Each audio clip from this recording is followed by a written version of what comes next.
जैसे ही वज्रांत ने अपना भाला जमीन पर जोर से पटका, वैसे ही आकाश से बिजली सीधी उन सैनिकों पर जा गिरी और वे सैनिक वहीं घायल होकर गिर पड़े। यह देखकर सब लोग हैरान हो गए और बोले, यह कैसे हो सकता है? तभी बुजुर्ग अश्विन बोले, लड़के, तुम भले ही थोड़े शक्तिशाली हो, पर इतने भी नहीं कि मेरे सामने यह हिम्मत दिखा सको और राजमहल के सैनिकों पर वार कर सको। यह कहते हुए बुजुर्ग अपने भीतर से शक्तियां निकालने लगे। तभी एक आवाज आई, रुकिए बुजुर्ग अश्विन। वह निषाद वेद थे। वे आगे आकर बोले, बुजुर्ग, यह लड़का झूठ नहीं बोल रहा। इसका पत्र कार्यालय में ही रह गया था। अभी एक सैनिक इसे लाकर गया है। शायद आप इसे शक्ति महल के कार्यालय में भूल आए थे। और हां, वज्रांत नाम है ना तुम्हारा? देखो लड़के, तुम अपनी उम्र के हिसाब से थोड़े ज्यादा शक्तिशाली हो, लेकिन अपनी शक्ति को काबू में रखना सीखो, क्योंकि अनियंत्रित शक्ति अपना मार्ग खो देती है। यह बात याद रखना।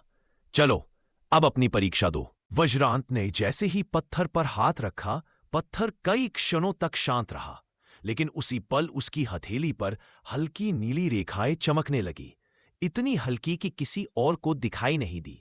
उसके सीने के अंदर किसी शक्ति ने करवट ली। एक तेज कंपन उसकी नसों से गुजरता हुआ पत्थर तक पहुंचा। वज्रांत ने सोचा, ये क्या, मेरे अंदर कुछ बदल रहा है?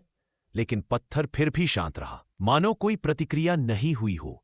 यह देखकर बुजुर्ग अश्विन जोर से हंसे। लो लड़के, कहा था ना कि तुम अभी इस मुकाबले के योग्य नहीं हो। बड़ी बड़ी बातें करने से कुछ नहीं होता।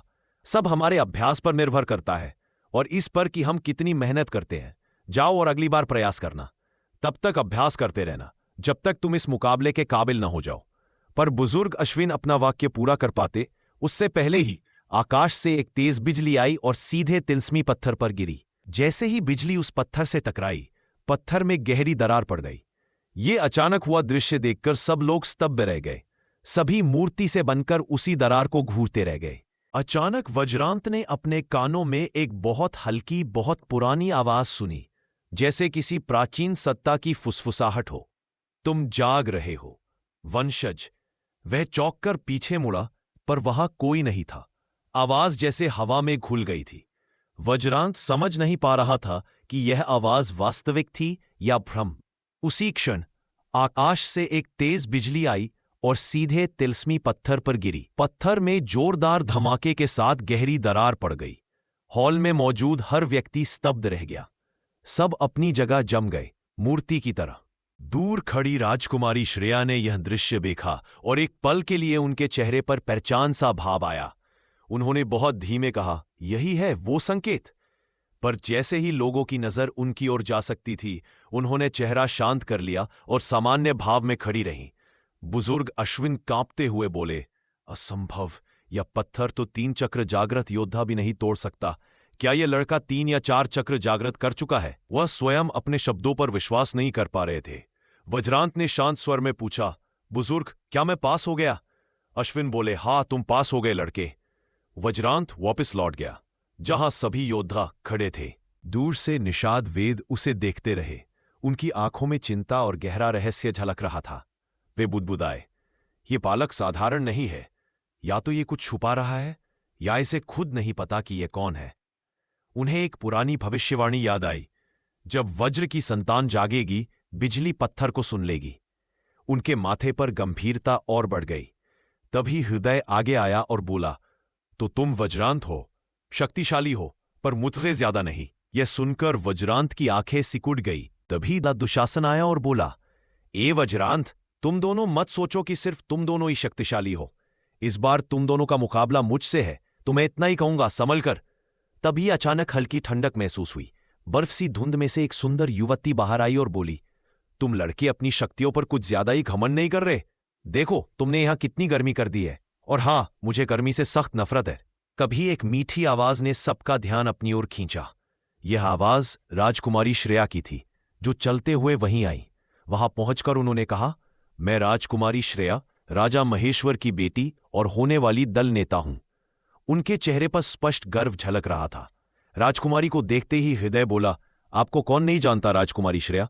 आप एक शक्तिशाली योद्धा है और मुझे तो लगता है कि आप ही मेरी बराबरी कर सकती हैं। उसकी बातों से साफ पता चल रहा था कि वह राजकुमारी की चापलूसी कर रहा है। तभी राजकुमारी श्रेया ने दुशासन की ओर देखते हुए कहा, तुम हमारे राज्य के सबसे शक्तिशाली दल से आते हो ना, और मैंने सुना है कि तुम्हारे दल का अगला नेता तुम ही बनने वाले हो, है ना दुशासन? यह सुनकर हृदय के चेहरे पर गुस्सा उभर आया, क्योंकि राजकुमारी ने उसे नजरअंदाज कर दिया था। लेकिन वह कुछ कर नहीं सकता था, क्योंकि राजकुमारी का पद उससे बहुत ऊंचा था। तभी राजकुमारी ने वज्रांत की ओर देखा और पूछा, तुम कौन हो? वज्रांत ने विनम्रता से कहा, मैं किसी दल का होने वाला नेता नहीं हूं, नहीं किसी महान गुरु का शिष्य, मैं तो बस एक आम लड़का हूं। यह कहते हुए उसके चेहरे पर हल्की मुस्कान थी। राजकुमारी को ऐसा महसूस हुआ कि वह अपनी पहचान छुपा रहा है। तभी मंच से एक भारी गंभीर आवाज सुनाई दी और सबका ध्यान उधर चला गया। बुजुर्ग ने कहा, आप सभी को मैं बता दूं कि मुकाबले का अगला भाग ठीक 6 दिन बाद होगा। यहां से जाते समय आप सभी को एक एक अंगूठी दी जाएगी। ये अंगूठी जादुई तिलस्मी रत्न से बनी है। इसमें पूरे एक कमरे जितनी जगह है और इसमें अगले चरण की जानकारी भी है। आप सभी को 6 दिन बाद यहीं लौट कर आना है और आपकी चुनौतियों से तय होगा कि आप में से कौन आगे जाएगा और कौन बाहर हो जाएगा। और हाँ, इन 6 दिनों तक राजमहल आप सब पर कड़ी नजर रखेगा। कोई भी चालाकी मत करना। इसके साथ ही मुकाबले का पहला भाग समाप्त हुआ। तभी राजकुमारी श्रेया आगे बढ़ी और बोली, दोस्तों, आज हम सब मुकाबले में सफल हुए, इसलिए मेरी ओर से आप सबको आज रात दावत पर आने का निमंत्रण है। कृपया जरूर आइए। और वज्रांत, मैं तुम्हारा इंतजार करूंगी, जरूर आना। यह सुनकर वज्रांत मन ही मन बोला, ये लड़की आखिर करना क्या चाहती है? इसकी बात सुनकर सब लड़के मुझे भूखे शिकारी की तरह क्यों घूर रहे हैं? तभी वज्रांत बोला, ठीक है राजकुमारी, मैं कोशिश करूंगा, पर वादा नहीं कर सकता कि मैं आ ही जाऊंगा। यह सुनकर राजकुमारी चौंक गईं, क्योंकि उनके पद के कारण कोई उन्हें मना नहीं कर पाता था। ज्यादातर लोग उनसे दोस्ती करना चाहते थे, फिर भी उन्होंने कुछ नहीं कहा। शक्ति महल से जाते समय सभी योद्धाओं को बधाई दी गई और उनकी अंगूठियां दी गईं, और सब अंगूठियां लेकर वहां से जाने लगे। दोस्तों, ये था मिस्टीरियस वॉल्ट का एपिसोड 8। अगर आपको ये पार्ट पसंद आया हो तो वीडियो को लाइक जरूर करें और हमारे चैनल मिस्टीरियस वॉल्ट को सब्सक्राइब करना बिल्कुल मत भूलना। आगे की कहानी और भी ज्यादा रोमांचक होने वाली है, तो बने रहिए हमारे साथ। मिलते हैं एपिसोड 9 में।